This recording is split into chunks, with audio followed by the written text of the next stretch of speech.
Hello student, welcome to Swati's classes. आज हम देखेंगे फोर्थ स्टैंडर्ड का English unit 4 lesson number 35 the king of the golden river part 2। तो इस लेसन का पार्ट 1 भी है जिसको मैंने अपलोड कर दिया है स्टूडेंट। अगर आपने नहीं देखा है तो उसको भी ज़रूर देखिए और चैनल को सब्सक्राइब नहीं किया तो सब्सक्राइब ज़रूर कीजिए, क्योंकि इस चैनल पे आपको फोर्थ स्टैंडर्ड के इंग्लिश EVS 1 और EVS 2 के भी वीडियोस मिलेंगे।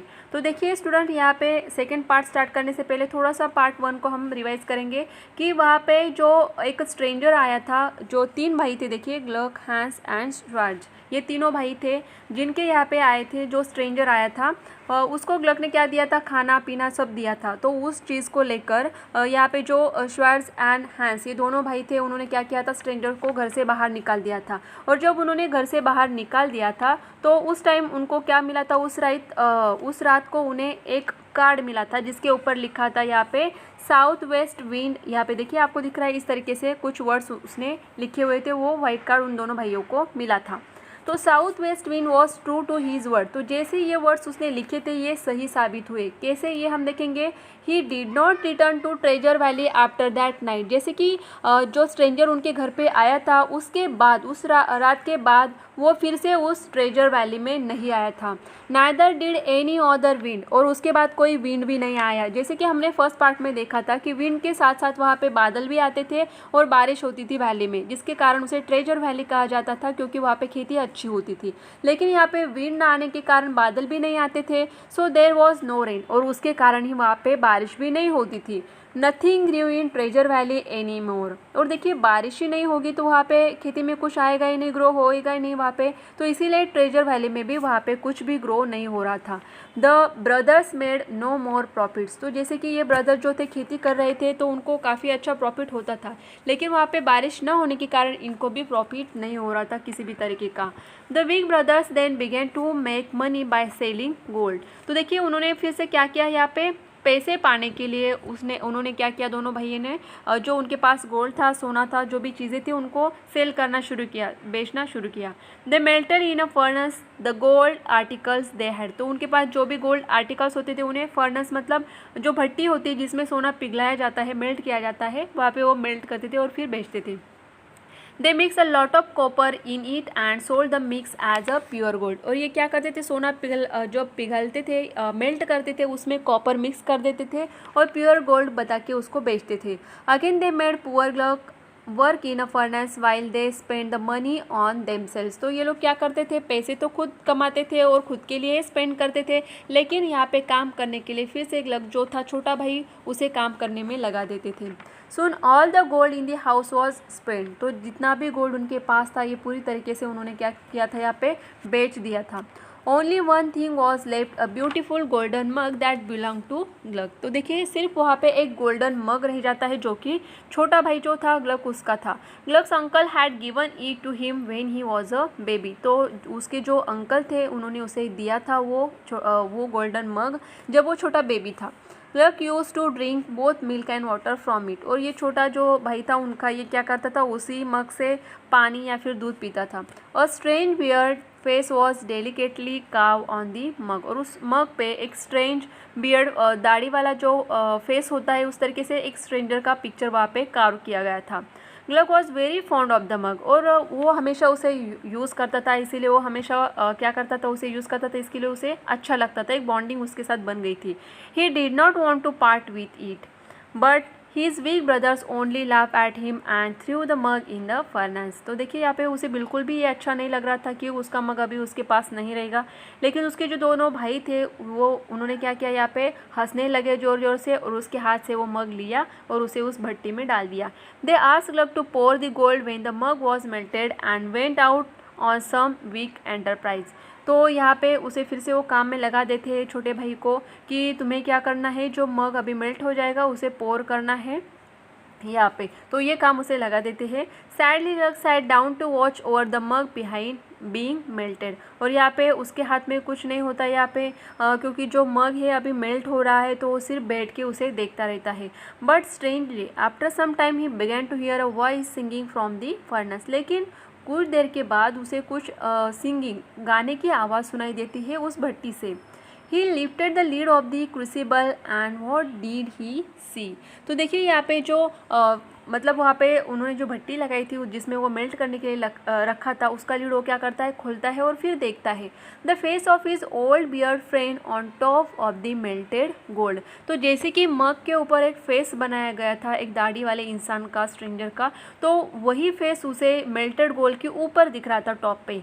कम Gluck my boy said the voice from the crucible, और उससे आवाज़ आ रही थी उस ग्लक को, कोई वहाँ पे उसे आवाज़ दे रहा था। Pour me out, I am too hot, और जो फेस था उसने क्या कहा कि मुझे पोर करो, निकालो यहाँ से और पोर करो क्योंकि मैं अभी गर्म हो चुका हूँ, हॉट हूँ। ग्लक वॉज टू एस्टोनिश, तो देखिए उसे बहुत आश्चर्य होता है कि कैसे जो मग के ऊपर फेस बनाया था ये मेल्ट होने के बाद कैसे बात कर सकता है। But he took hold of the crucible and tilted it to pour the gold, तो जिस क्रूसिबल में ये मेल्ट हुआ था जो सोना जो गोल्ड उसने पोर किया। Instead of gold a golden dwarf came out of the pot, और जैसे ये गोल्ड उसने डाला वहाँ पे पोर किया तो एक गोल्डन ड्वार्फ यहाँ पे निकल के आता है। तो ड्वार्फ मतलब देखिए यहाँ पे आपको पिक्चर में भी दिख रहा है इस तरीके का एक छोटे कद वाला जैसे इंसान आपको दिख रहा है, तो ये गोल्डन ड्वार्फ वहाँ से निकल आया। हीज वॉज द फेस काव ऑन ए ग्लक्स मग, जैसे कि उसके ग्लक का जो मग था उसके ऊपर जिस तरीके से फेस काव किया गया था वही इंसान यहाँ पे उसे दिख जाता है। Pray sir said Gluck rather hesitantly, where you my mug, तो देखिए यहाँ पे थोड़ा सा हिचकिचाहट होती है उसे पूछने में, लेकिन वो पूछता है वेयर यू माई मग।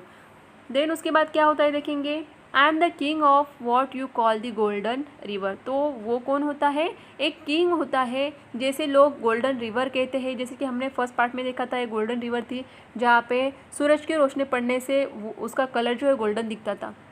तो यहाँ पे उस इंसान ने क्या कहा है, उस स्ट्रेंजर ने क्या कहा है कि मैं गोल्डन रिवर का राजा हूँ। The golden dwarf told him, he added that another stronger king had turn him into a mug by magic, Gluck had freed him from that enchantment. तो यहाँ पे जो ये गोल्डन रिवर का राजा था ये उसमें मग में क्या हुआ था, बंद हो चुका था मैजिक के कारण, लेकिन यहाँ पे जो ग्लक है उसके कारण वो अभी फ्री हो चुका था। The golden dwarf went on to say that he had seen how kind Gluck was and how weak and cruel his brothers were। तो गोल्डन डॉर को उसने ये बताया था कि उसने देखा है कि किस तरीके से ग्लक एक काइंड पर्सन है और जो दोनों भाई थे वो किस तरीके से उसके साथ बिहेव करते हैं। Then he told Gluck a secret, तो उसके बाद उसने क्या किया, उस राजा ने एक सीक्रेट भी बताया। If anyone poured 3 drops of holy water into the river where it started on the mountain top, the river would turn the gold for that person। तो देखिए उसने क्या सीक्रेट बताया उस राजा ने ग्लक को कि अगर कोई इंसान होली वाटर, होली मीन्स क्या, पवित्र पानी जो होता है, उसे अगर उसके कुछ ड्रॉप्स अगर उस रिवर में डाल दिए जाए, जो रिवर कहाँ पे स्टार्ट होती है, माउंटेन के टॉप के ऊपर से स्टार्ट होती है, तो वहाँ पे अगर उस नदी में होली वाटर के ड्रॉप्स डाल दिए जाए तो वो नदी उस इंसान के लिए गोल्ड की बन जाती है, सोने की बन जाती है। अ पर्सन को ट्राई दिस ओनली वंस, लेकिन कोई भी इंसान सिर्फ एक ही बार उसे यूज़ कर सकता है। And if anyone put unholy water in the river he would be turn into a black stone, अगर कोई उसमें होली अनहोली वाटर मतलब जो अपवित्र ऐसा पानी है उसमें अगर डाल देता है तो वो ब्लैक स्टोन बन जाता है। So saying the drop jump back into the furnace and disappear, इतना बोलने के बाद वो ड्रॉप जो होता है अगेन उस फर्नेस में भट्टी में जंप करता है और डिसअपियर मतलब वहाँ पे दिखाई नहीं देता है। When Gluck told these to his brothers they did not believe him at first and beat him, जैसे ही ग्लक अपने दोनों भाइयों को ये स्टोरी बताता है कि उसके साथ क्या क्या हुआ तो दोनों भी उस पर विश्वास नहीं रखते हैं और उसको मारते हैं, पीटते हैं। But Gluck stuck to his story, लेकिन वो अपने स्टोरी पे चिपक के रहता है, मतलब उसकी जो बात है जो उसने देखा था और अपने भाइयों को बताया था वही बात बार बार उन्हें बता रहा था। So at last they believe him and began to fight over who should have the first chance to go to the golden river, लेकिन बाद में उन्हें भी बिलीव होने लगता है कि इतने बार अगर ये बोल रहा है तो सच ही होगा और फिर वो बिलीव करते हैं, विश्वास रखते हैं। लेकिन दोनों में फिर क्या होता है, झगड़ा होने लगता है कि अभी सबसे पहले कौन जाएगा गोल्डन रिवर में पानी डालने के लिए। They fought so much that the police came to see what had happened, तो उन दोनों में इतनी लड़ाई हो जाती है कि वहाँ पे पुलिस आ जाते हैं कि एक्चुअल में यहाँ पे क्या हो रहा है ये देखने के लिए। Hans ran away when the police came, तो जो दोनों भाई है हैंस एंड श्वार्ट्स ये दोनों क्या कर रहे थे, यहाँ पे झगड़ा कर रहे थे। तो जैसे ही पुलिस आते हैं तो यहाँ जो हैंस है वो वहाँ से भाग जाता है, लेकिन जो श्वार्ट्ज जो होता है उसे पुलिस पकड़ लेती है और प्रिजन मतलब जेल में बंद कर देती है।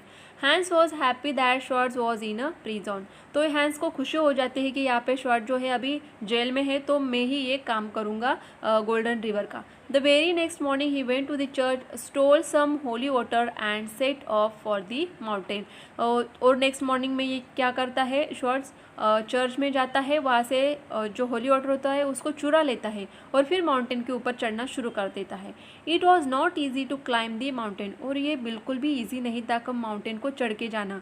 He was tired and thirsty. जब वो माउंटेन के ऊपर चढ़ रहा था तो काफ़ी टायर्ड एंड थर्स्टी फील करने लगा।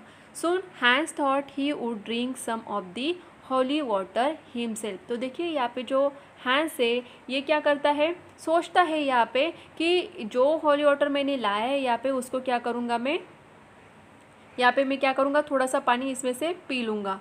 तो यहाँ पे आपको याद क्या रखना है, जो श्वार्ट्ज जो था ये प्रिजन में गया था, उसके बाद जो था हैंस ये भाई जो था उसने क्या किया था, होली वाटर लेके वहाँ पे जा रहा था। तो उसे थर्स्टी जब फील होने लगा तो उसने क्या सोचा यहाँ पे कि होली वाटर को मैं यहाँ पे थोड़ा सा पी लेता हूँ। Just as a Hans raise the flask of water to his lips he saw little puppy on a rock. It look as if it was a dying of thirst. तो जैसे ही हैंस फ्लास्क को अपने मुंह की तरफ लेके जाता है तो उसे एक छोटा सा पपी दिखता है रॉक के ऊपर, जो कि उसे इतनी प्यास लगी होती है कि अगर पानी नहीं मिलेगा तो वो मर जाएगा, इतनी प्यास उसे लगी थी। Hans only push the animal away with his foot, drank some water himself and pass on. तो हैंस जो है पपी को लात मार के साइड में कर देता है, खुद वहाँ से पानी थोड़ा सा पी लेता है और वहाँ से चला जाता है। The climb now became more difficult. और अभी और भी ज़्यादा डिफ़िकल्ट हो रहा था उसे आगे बढ़ने में। Hans felt thirsty again. और फिर से उसे यहाँ पे प्यास लग जाती है। He was going to drink some more of the water. तो यहाँ पे फिर से वो क्या करता है, थोड़ा सा पानी वहाँ से पी लेता है। When he saw a little child on a rock ahead of him, the child was lying lifeless, its lip parched and burning। तो आगे जब वो बढ़ता है तो उसे एक रॉक के ऊपर एक छोटा बच्चा दिखाई देता है जिसको पानी की बहुत ज़रूरत होती है। Ignoring the child Hans drank some more water himself and pass on. तो हैंस फिर से क्या करता है, उस बच्चे के तरफ इग्नोर मतलब अनदेखा कर देता है, खुद पानी पी लेता है और आगे चला जाता है। The climb had now become very very difficult. जैसे जैसे वो आगे क्लाइंब करता जा रहा था अभी उसका रास्ता जो है काफ़ी डिफ़िकल्ट होता जा रहा था। Somehow Hans reached the top of the mountain from where the golden river sprang। तो फाइनली वो वहाँ पे पहुँच जाता है जहाँ पे ये रिवर बह रही थी। और फेंट cry fell on his year. और उसी समय उसके कानों पे किसी की रोने की आवाज़ वहाँ पे सुनाई देती है। Then he saw a weak old man stretch on a rock, water. The man said water I am dying. तो उसे किसकी आवाज़ सुनाई देती है, एक ओल्ड मैन की, जो कि वहाँ पे रॉक पे पड़ा हुआ होता है और बोलता है कि मुझे पानी दो नहीं तो मैं मर जाऊँगा। I have no water for you replied Hans. तो हैंस यहाँ पे उसको क्या रिप्लाई देता है कि मेरे पास कोई पानी नहीं है। He jump over the old man's body and ran to the river. और वहाँ से जंप करके वो निकल जाता है नदी की तरफ। The sun was about to set. अभी सन जो है ढलने लग रहा था। And the river shone golden in the light of the setting sun. और वो जब सन सेट हो रहा था, सन जब ढलने लगता था, तभी उस नदी में जो सूरज की किरणें पड़ती थी उसके कारण वो क्या सुनहरी दिखती थी, गोल्डन दिखती थी। Hans threw the flask of holy water into the river. और उसी टाइम वो क्या करता है, जो फ्लास्क उसने लाया था होली वाटर का, नदी में फेंकता है। But alas the river did not turn to gold. लेकिन नदी यहाँ पे गोल्ड नहीं होती है। Instead there was only a black stone where Hans stood. लेकिन वहाँ पे नदी नहीं होती है, उसे क्या दिखाई देता है, ब्लैक स्टोन दिखाई देता है जहाँ पे वो खड़ा होता है। When Schwartz returned from prison, he took some of Gluck's money and bought some holy water from a bad priest and set out for the Golden River। तो देखिए जो श्वार्ट्ज जो था ये प्रिजन में बंद था, उसे पुलिस पकड़ के लेके गई थी, जेल में बंद कर दिया था। लेकिन जब ये वापस आता है तो ये क्या करता है, अपने छोटे भाई से थोड़े से पैसे लेता है। उसके बाद एक बैड प्रिस्ट जो होता है, प्रिस्ट मतलब पुजारी जो होते हैं, उनके पास से ये होली वाटर मिलता है, पवित्र पानी जिसे हम कहते हैं, वो मिलता है। तो वो क्या करता है, पैसे से बैड प्रिस्ट से थोड़ा सा खरीद लेता है एंड वो फिर गोल्डन रिवर के लिए निकल जाता है। While climbing the mountain, Schwartz too saw the fair child dying of thirst and passed on without giving him water। जैसे कि पहले हैंस गया था उसे भी छोटा बच्चा दिखा था, उसी तरीके से श्वार्ट्ज जो होता है उसे भी छोटा बच्चा वहाँ पे दिखाई देता है जिसको पानी की ज़रूरत होती है। As he had climbed a little higher, he saw his own brother Hans stretch on a rock. और थोड़ी देर ऊपर जाने के बाद उसे कौन दिखाई देता है, उसका खुद का भाई दिखाई देता है रॉक के ऊपर पड़ा हुआ, आस्किंग फॉर वाटर, वो भी उससे पानी मांगता है। But the weak shorts only laugh aloud and went on without giving him any water. तो यहाँ पे वो जोर से हंसता है और उसे पानी बिल्कुल भी नहीं देता है और आगे चला जाता है। Alas when he cast the flask into the stream he too was turn to stone. और यहाँ पे जब ये शॉर्ट जो होता है ये भी पानी क्या करता है, स्ट्रीम में डालता है, तो वहाँ पर फिर से वो क्या हो जाता है, ब्लैक स्टोन में कन्वर्ट हो जाता है वो नदी। Gluck waited and waited for his brothers but they did not return. और छोटा भाई जो है ग्लग के, दोनों भाइयों का वेट करता रहता है लेकिन दोनों भी वापस नहीं आते हैं। At last he decided to visit the golden river himself. तो फिर वो डिसाइड कर लेता है अपने भाइयों को ढूंढने के लिए गोल्डन रिवर जाने की सोच लेता है। He went to a good priest who willingly gave him some holy water। तो वो किसके पास जाता है, एक गुड प्रीस्ट जो पुजारी होता है उसके पास जाता है और उनसे फिर होली वाटर वो लेता है। Gluck was young and small and he too found the climb very difficult. तो ये जो ग्लग था ये काफ़ी छोटा था, तो इसे भी माउंटेन क्लाइंब करने में काफ़ी डिफिकल्टी आ रही थी। After he had climb for an hour और सो ही बिकेम वेरी थर्स्टी। तो 1 घंटा क्लाइंब करने के बाद उसे भी थर्स्टी फील होता है। He was about to drink some water when like his brothers he saw an old man. तो जैसे वो भी पानी पीने के लिए कोशिश करता है तो उसी समय उसे भी एक ओल्ड मैन दिख जाता है, जैसे कि उसके भाइयों को भी दिखा था। The old man walk towards the आइकनिंग on a staff and ask for some water. तो यहाँ पे जो ओल्ड मैन है वो उसकी तरफ आता है और उसे पानी के लिए पूछता है। Gluck saw that the old man was pale tired and thirsty. तो ग्लग को पता चल जाता है कि ये काफ़ी थर्स्टी है, तो so he gave him the bottle of water. तो उसे वो पानी पीने के लिए दे देता है। The old man drank up nearly 2/3 of the water. तो उस बॉटल में जितना पानी होता है उसके 2/3 वो पानी पी लेता है। Then he return the bottle and wish Gluck well. और उसे अच्छे से आशीर्वाद दे के वो वहाँ से निकल जाता है। Gluck did not have any water himself. वो खुद के लिए कोई भी पानी नहीं लेता है। But as he went on his path became easier. वो वहाँ पे जो ओल्ड मैन है उसको पानी देता है लेकिन खुद पानी नहीं पीता है। इसके कारण क्या होता है, उसको आगे का जो रास्ता है वो ईजी हो जाता है। After climbing for a long time when he become thirsty he saw this small child. लेकिन जब वो आगे बढ़ता है तो उसे फिर से वहाँ पे एक छोटा बच्चा दिखाई देता है। Gluck was sorry for him and gave him some water. तो छोटे बच्चे को भी थोड़ा सा पानी दे देता है। The child began to smile got up and ran down the hill. और वो बच्चा वहाँ से खड़ा हो जाता है और फिर हिल के नीचे भाग जाता है। Now only a few drops of water where left in the bottle. अभी बॉटल में कुछ ही ड्रॉप्स पानी बचा होता है। When Gluck came close to the mountain top, he was very thirsty himself। अभी माउंटेन के टॉप पर वो पहुँच तो जाता है लेकिन वो भी काफ़ी थर्स्टी हो जाता है, उसे भी प्यास लगती है। Just then he saw the poor little pup that was dying of thirst। I must help it now। देखिए यहाँ पे फिर से उसे भी एक छोटा सा डॉगी जो पपी होता है वो मिल जाता है जिसे पानी की ज़रूरत होती है। Thought Gluck otherwise it may be too late. तो यहाँ पे वो सोचता है कि अगर मैं पानी नहीं दूंगा तो ये मर जाएगा। So he poured the remaining drops into the little dog's mouth. और थोड़ा बहुत जो पानी बचा होता है वो भी डॉग के मुंह में वो डाल देता है। The dog sprang up and in his place stood the king of the golden river. और जो डॉग खड़ा हो जाता है उसके जगह पे कौन दिखता है, जो गोल्डन रिवर का राजा होता है वो दिखाई देता है, वहाँ पे वो खड़ा हो जाता है। He was very please with Gluck. The king put in Gluck's bottle some dew drops from the petals of a lily. Dew drops मतलब देखिए जो फ्लावर्स होते हैं या फिर लीव्स होते हैं उसके ऊपर पानी की बूंदें आपको जो दिखती है उसे ड्यू ड्रॉप्स कहा जाता है। तो यहाँ पे जो राजा है ये लिली फ्लावर जो है उनके पेटल्स के ऊपर जो ड्यू ड्रॉप्स होते हैं उसको बॉटल में डाल देता है। Then he told Gluck to cast it into the leaping river. और उसके बाद वो बोलता है उसे नदी में डालने के लिए। Gluck did so but the river did not turn to gold. However, it changed its course and began to flow through the treasure valley, making it rich and fertile once again। तो देखिए यहाँ पे actual में नदी gold की सोने की नहीं होने वाली थी। जैसे कि हमने फर्स्ट पार्ट में देखा था जो ट्रेजर वैली था यहाँ पे माउंटेन तो था, माउंटेन के ऊपर काफ़ी सारी नदी और फॉल्स थे, लेकिन वो जो बाकी के जो डायरेक्शन थे वहाँ पे बह के जाते थे, वैली में नहीं आते थे। वैली में सिर्फ जो विंड के साथ बादल बह के आते थे उनसे ही बारिश होती थी। तो इसी इसीलिए वहाँ पे अगर नदी होती तो और भी ज़्यादा फर्टाइल हो सकता था वहाँ का प्रदेश। इसीलिए इस राजा ने क्या कहा था कि अगर कोई उसमें पानी डालेगा, होली वाटर कोई डालता है, तो नदी का जो फ्लो है वहाँ पे क्या होगा, चेंज होगा, उसका कोर्स चेंज होगा और नदी वैली की तरफ बहने लगी। तो यहाँ पे सेम वैसे ही हुआ था, नदी का कोर्स चेंज होता है, ये फ्लो होने लगती है ट्रेजर वैली से। Gluck lived in the valley helping the poor and the needy. His barns were always full of corn and he never lacked for money. तो देखिए उसने एक अच्छा काम किया था, नदी का पानी उनके वैली में आने लगा था जिसके कारण उसके खेती में काफ़ी अच्छे क्रॉप्स यहाँ पे ग्रो होने लगे थे। वो हमेशा जो नीडी लोग होते थे, पुअर लोग होते थे, उनकी मदद कर रहा था और यहाँ पे उसे पैसे की कोई भी कमी नहीं थी। तो देखिए स्टूडेंट, जो अच्छा काम करता है तो उसे उसका फल भी अच्छा ही मिलता है, ऐसा कहा जाता है। तो यही आपको इस स्टोरी में दिया हुआ है। काफ़ी इंटरेस्टिंग स्टोरी थी। आई होप आपको अच्छी लगी होगी। अगर आपको अच्छी लगे तो वीडियो को लाइक ज़रूर कीजिए और चैनल को सब्सक्राइब नहीं किया है तो सब्सक्राइब ज़रूर कीजिए और आपके जो फ्रेंड्स होंगे 4th स्टैंडर्ड के उनको भी ये शेयर कीजिए।